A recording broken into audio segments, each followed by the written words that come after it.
श्रोतेहो नमस्कार. तर मागच्या भागात आपण बघितलं की शनिवार वाड्याचं सुरू झालेलं बांधकाम, त्याच्या भोवतीची कंपाऊंड वॉल आणि इथून पुढचा आता इतिहास जो आहे तो आपण सरांकडनं जाणून घेऊया.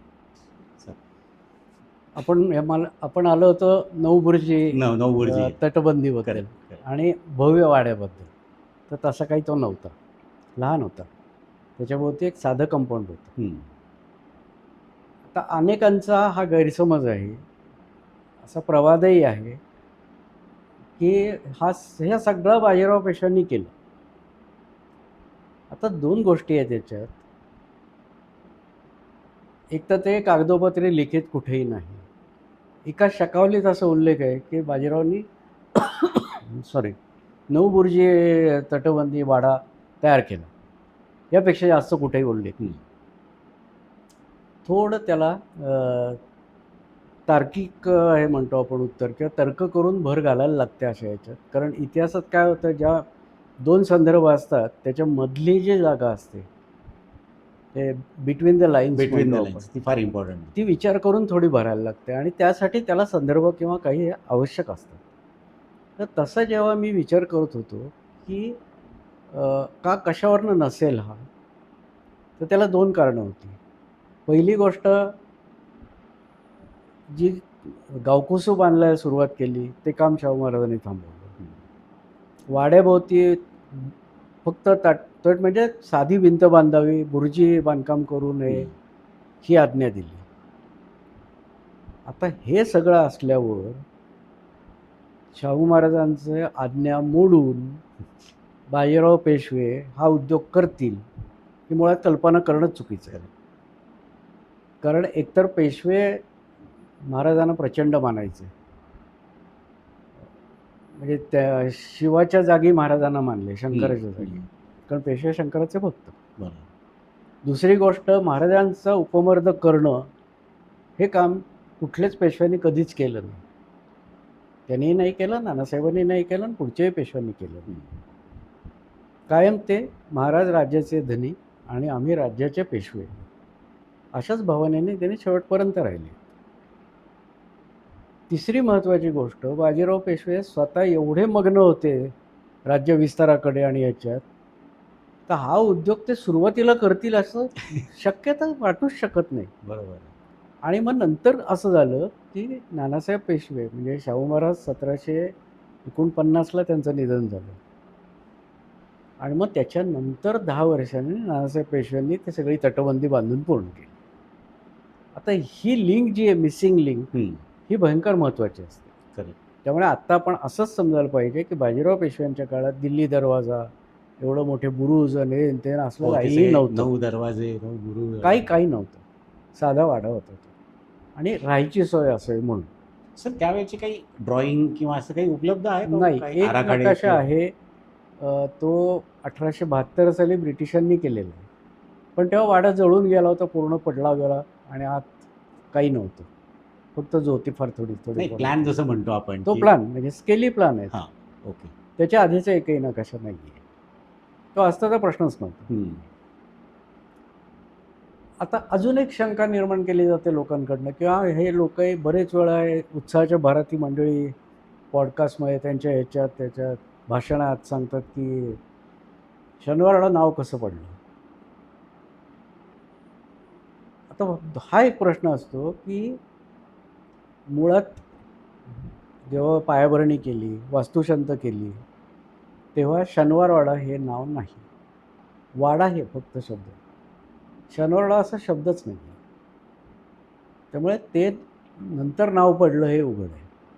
आता ज्या शकावल्या किंवा बखरी नंतर आल्या, तर त्याच्यात शनिवारवाडा नाव प्रचलित झालं असल्यामुळे त्याने लिहिताना शनिवारवाडा लिहिलं. आता लोकांनी बऱ्याच कल्पना करायला सुरुवात केली की शाहू महाराजांना साताऱ्याचं राज्य जे मिळालं, किंवा मराठ्यांचं राज्य त्यांच्याकडे आलं, आणि ज्याची पहिली नौबत वाजली ती शनिवारी वाजली. म्हणून नंतर अजिंक्यतारा म्हणजे आझमगड, त्यावेळेचा औरंगजेबानं नाव बदललं होतं ना सातारच्या किल्ल्याचं, तो शनिवारी घेतला. इथे म्हणून तर पेशव्यांनी पायाभरणीही शनिवारीच केली आणि वास्तुशांतही शनिवारीच केली. तर योगायोग येते. किंवा कदाचित त्या शनिवारी मुहूर्त चांगला असेल. मुहूर्त चांगला तर तेव्हा आहे. हे सगळं धार्मिक व्यवस्थित बघूनच करायचे. मग वाडा हा शनिवार वाडा असं नाव कधी मिळालं ह्याचाही परत विचार केला तर तेव्हा परिस्थिती जर आपण डोळ्यासमोर आणली ही थोडी कॉम्प्लिकेटेड असते, कारण तेव्हाची कागदपत्रं किंवा नकाशे आपल्याकडे नसतात. आता तेव्हा परिस्थिती काय होती, जो कोट होता मावळवेस या सगळ्या हां, पडलेलं हां. जरी असलं तरी ती एक आउटलाईन होती पुण्याची, ते कसबा पुणे. आणि त्याच्या बाहेरच्या जागा होत्या त्या पेठा होत्या. तर शहापुरा पेठ आणि शास्तापुरा हे नागझरीच्या पलीकडे होतं. मुर्तजाबाद पेठ आंबिलवाड्याच्या पलीकडे आंबिलवाड्याच्या होती. पलीकडे. फक्त मलकापूर पेठ वाड्याच्या दक्षिणेला होती, लांबवर जरा, खूप लांबवर होती. एक केदारवेशीच्या समोर समोर. होती. तर तेव्हा साधारणतः पेठांची जी व्याप्ती असायची किंवा पेठांच्या सीमा असायच्या त्याची मी साधारण कल्पना करून त्याचा मागोवा घ्यायचा प्रयत्न केला. तर मला असं लक्षात आलं की जी तटबंदी आहे मावळवेस वगैरे ती जी आपण पाडली म्हणतो तो भाग कसब्यात होता. तर बाहेरचा जो भाग होता पश्चिमेचा तो पेठ मुर्तजाबादचा काही भाग म्हणजे शनिवार पुढे केला तो. आणि दक्षिणेकडचा जो भाग होता तो मोहियाबादचा. म्हणजे हे सगळे एकमेकाला लागून होते आणि अखंड संबंध 17वं शतक 18वं शतक त्या पेठांच्या हद्दीच्या घालमेली चालू असायच्या. अजूनही चाललेले आहेत बघा. या इकडचा भाग या पेठीत टाकला, हा भाग इकडे घेतला, सतत चालू राहतो. तर हा जो पर्टिक्युलर शनिवारवाड्याचा भाग होता हा त्या तिन्हीच्या तडाख्यात सापडलेला असं म्हणेन मी, की दक्षिणेला मोहियाबाद, पश्चिमेला मुर्तजाबाद आणि उत्तरेला कसबा, आपलं पूर्वेला कसबा, उत्तरेला नदीच होती. तर त्याच्यामुळे ज्या पेठांच्या सीमा थोड्याफार हलवल्या असतील त्यावेळी तर तेव्हा असं म्हणजे तिथल्या काही उल्लेखांवरनं असं वाटतं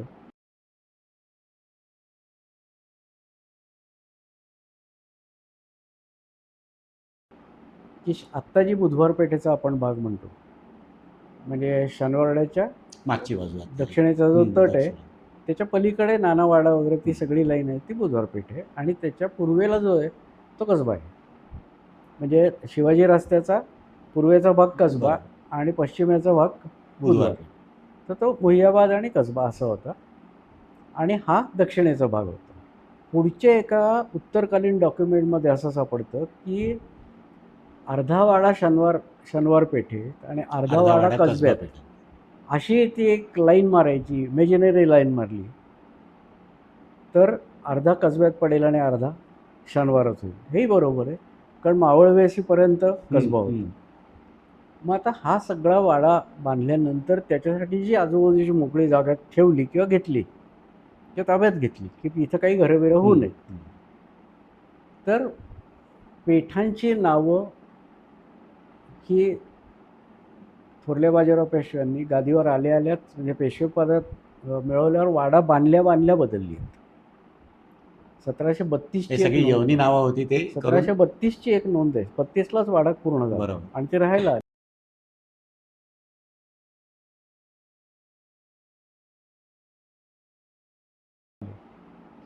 तर त्याच्यात स्पष्ट उल्लेख आहे त्या नोंदीत की पेठ शहापुरा उर्फ पेठ सोमवार, पेठ शास्तापुरा उर्फ पेठ मंगळवार, पेठ मुर्तजाबाद उर्फ शनिवार, नंतर पेठ मोहियाबाद उर्फ बुधवार आणि पेठ मलकापूर उर्फ रविवार. ही लगेच नावं बदलली आहेत त्यांनी. मग आता हा वाडा कशात धरायचा, कुठल्या पेठेत धरायचा म्हणून तो वाडा शनिवार पेठेत धरला गेला. त्यामुळे तो शनिवार पेठेतला पेशव्यांचा वाडा असा त्याचा रेफरन्स त्याचा खरा रेफरन्स तर्कनिष्ठ सुसंगत लावला तर असं होतं. या वारी असं होतं, त्या वारी असं होतं, असं नसावं. अर्थात त्याला आपण नकारू शकत नाही, कारण त्यांच्याकडे ते असं होतं याला पुरावे नाहीत, आपल्याकडे पुरावे नाहीत. मला अजून एक शक्यता अशी वाटते की आत्ता वाड्याच्या दिल्ली दरवाजासमोर बटाट्या मारुती म्हणून एक मारुतीचं देऊळ आहे. म्हणजे त्या मारुतीचं देऊळ आहे त्याला बटाट्या म्हणतात. ती कथा वेगळी आहे, ती कधीतरी पुढे सांगू आपण. पण तो जो मारुती आहे तो या दोन पेठा म्हणजे मुर्तजाबाद आणि कसबा याची ती सीमा. यांची ती सीमा असावी. आणि कदाचित तो मावळवेशीच्या बाहेर ते देऊळ असावं. हां. म्हणजे जेव्हा मावळवेस पाडली तेव्हा ते देऊळ वाड्यातच यायला लागलं, तेव्हा ते पेशव्यांनी पुढे त्याच रेघेत पुढे नेऊन पुढे त्याची स्थापना केली उत्तरेला. त्यामुळे या मारुतीपासून पूर्वेकडे कसबा आणि पश्चिमेकडे शनिवारपेठ अशी ती एक विभागणी झाली असावी. हां.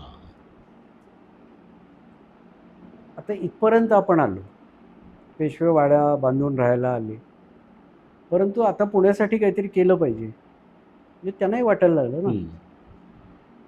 पुण्यात तेव्हा 2 फक्त देवळं शिल्लक होती.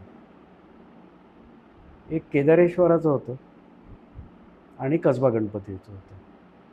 ही 2च त्यामुळं तर त्यातल्या ईश्वरात त्यात शिल्लक. तोडकी मोडकी होती. हां. नागेश्वराचं होतं तेही असंच झालं होतं.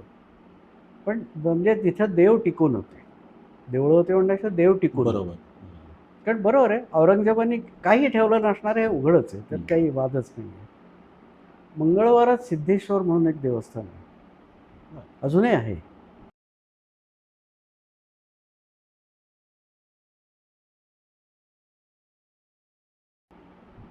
तर त्याचा उल्लेख मला 1732च्या यादीत एका आढळला. हे तो नागेश्वराचा नाही आढळला मला, पण सिद्धेश्वर आहे. सिद्धेश्वराचं इथे. सिद्धेश्वर आहे, बालोबा मुंजे आहे हो, बाळाभाऊ म्हणजे जर आपण आणि कसबा गणपती असे 3च आहेत. त्यांना दक्षिणा दिलेली आहे. जे शनिवारवाड्याचं पाया म्हणजे हे जेव्हा केलं ना आपण भूमिपूजन केलं समजा, तर त्यावेळी या 3 देवांना दक्षिणा आहेत आणि 2 पीरांना दक्षिणा आहेत, धाकटा आणि थोरला शेख सलमान. त्याच्यानंतर इमिजिएटली एक उल्लेख असा आहे की बाजीराव पेशव्यांनी पुण्यात चित्राव शास्त्री म्हणून त्यांचे उपाध्याय होते पेशव्यांचे, विद्वान माणूस होता खूप. तर त्यांना 2 कामं दिली, एक तर केदारेश्वराचं देऊळ बांधायचं आणि नागेश्वराचं देऊळ बांधायचं, कारण ती उद्ध्वस्त मंदिरं होती. कदाचित पूजा अर्चा चालू असावी, खाजगी अगदी म्हणजे जीर्णोद्धार म्हणू आपण तसं. तर त्या दोन्हीचा जीर्णोद्धार चित्राव शास्त्री बाबांनी केला, त्याची नोंदच आहे आणि त्याला काही पैसेही दिले, त्याच्यासाठी रक्कम मंजूर केली. पण पुण्यात पेशवे शंकराचे भक्त असले तरी पुण्यात शंकराचं मोठं देऊळ नव्हतं. तर तेव्हा असं त्यांना वाटलं की एक मोठं देऊळ पुण्यात व्हायला पाहिजे. कशासाठी असं याच्यात राहायचं? कसबा गणपती आहे, पण ते सुद्धा कसं होतं की परत माझा असा अंदाज आहे की जिजाबाई येसावांनी ते छोट्या देवळाचा गाभारा बांधला, तोही औरंगजेबाच्या काळात पाडला असणारच आहे, पण परत त्याचा जीर्णोद्धार पेशव्यांनी केला असावा. त्याची कागदोपत्री नोंद नाही आहे. पण ते कसं होतं, दगडी काम होतं सगळं आणि त्याच दगडात ते बांधणं शक्य होतं पुरत आहे तसं, कारण तेव्हा दगड हे इंटरलॉकिंग पद्धतीने बसवलेले असायचे आणि ते बांधकाम पहिलं जरी पडलं तरी त्याच्याप्रमाणे व्यवस्थित परत उभं करणं शक्य असायचं. त्यामुळे पुढचं काम जे पेशव्यांनी केलं ते नदीकाठी मोठं शिवमंदिर बांधलं, ते म्हणजे ओंकारेश्वर. आता आपण पुढच्या भागात ओंकारेश्वरचं. ओके. श्रोते नमस्कार. आजच्या भागात आपण शनिवारवाड्याची माहिती घेतली. मी सरांना रिक्वेस्ट करणार आहे तरीसुद्धा ते आपल्याला काही जर नकाशे किंवा हे जर मिळालं ते आम्ही जरूर याच्यात इन्क्लूड करू, जे काही आपल्याला मिळतील, कारण मलाही ती खूप क्युरिओसिटी आहे. भले ते नंतर काढलेले असतील, पण त्याचा जसं आपण एक म्हणतो की प्लॅन व्ह्यू किंवा हे, तर हा आपण प्रयत्न नक्की याच्यात करूया. पुढच्या भागात आपण बघूयात ओंकारेश्वर, कारण ओंकारेश्वर मंदिराच्या बाबतीतही मी भरपूर सर ऐकलेलं आहे आणि तुमच्याकडनं जाणून घ्यायला मलाही तितकंच कुतूहल आहे. तर भेटूया पुढच्या भागात. धन्यवाद.